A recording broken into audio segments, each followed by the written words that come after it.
જેમનો જન્મ સોમવારે થયો હોય એમનું જીવન અને એમના જીવનના લક્ષણો। જય શ્રી કૃષ્ણ।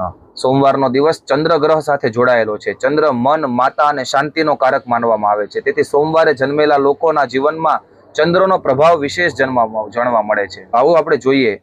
જોતા પહેલા, સાંભળતા પહેલા કોમેન્ટની અંદર જય શ્રી કૃષ્ણ લખી રીલને જેમનો જન્મ સોમવારે થયો હોય એમના સુધી શેર કરીએ। પેલું એમનો સ્વભાવ। આવા વ્યક્તિઓ સામાન્ય રીતે શાંત, મૃદુ અને સંવેદનશીલ સ્વભાવના હોય છે। તેઓ બીજાની લાગણીઓ જલ્દી સમજી જાય છે। બીજું છે કલ્પના શક્તિ। તેમની કલ્પના શક્તિ ખૂબ જ તેજ હોય છે, જેના કારણે તેઓ કલા, લેખન અથવા સર્જનાત્મક ક્ષેત્રોમાં સારું પ્રદર્શન કરી શકે છે। પારિવારિક લગાવ। તેમને પોતાના પરિવાર અને ખાસ કરીને માતા સાથે ખૂબ ગાઢ સંબંધ હોય છે। સોમવારના દિવસે જન્મેલા લોકોને જીવનમાં સફળતા માટે ખાસ ઉપાયો છે। પહેલું, મન પર કાબુ। ચંદ્ર ચંચળ ગ્રહ છે, તેથી સોમવારે જન્મેલા લોકોને વિચારો વારંવાર બદલતા રહે છે। મનની શાંતિ માટે મેડિટેશન એટલે કે ધ્યાન કરવું ખૂબ જ ફાયદાકારક રહે છે। બીજું છે શિવ ઉપાસના। સોમવાર ભગવાન શિવનો દિવસ છે। દર સોમવારે શિવલિંગ પર જળ અથવા દૂધનો અભિષેક કરવાથી માનસિક તણાવ દૂર થાય છે અને પ્રગતિના દ્વાર ખુલે છે।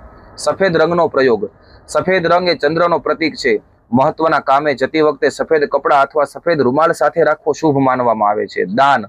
જરૂરિયાતમંદ લોકોને દૂધ, ચોખા અથવા સફેદ વસ્ત્રોનું દાન કરવાથી કુંડળીમાં ચંદ્ર મજબૂત બને છે। વ્યવસાયિક સલાહ। જો તમે સોમવારે જન્મ્યા હોય તો પાણી સાથે જોડાયેલા વ્યવસાય, ડેરી પ્રોડક્ટ, ગ્લેમર, કાઉન્સેલિંગ અથવા શિક્ષણ ક્ષેત્રમાં તમને વધુ સફળતા મળી શકે છે। જેમનો સોમવારે જન્મ હોય એમના સુધી આ રીલને પહોંચાડી અને જો તમારો પણ સોમવારે જન્મ હોય તો કોમેન્ટની અંદર જય શ્રી કૃષ્ણ લખીએ। જય શ્રી કૃષ્ણ।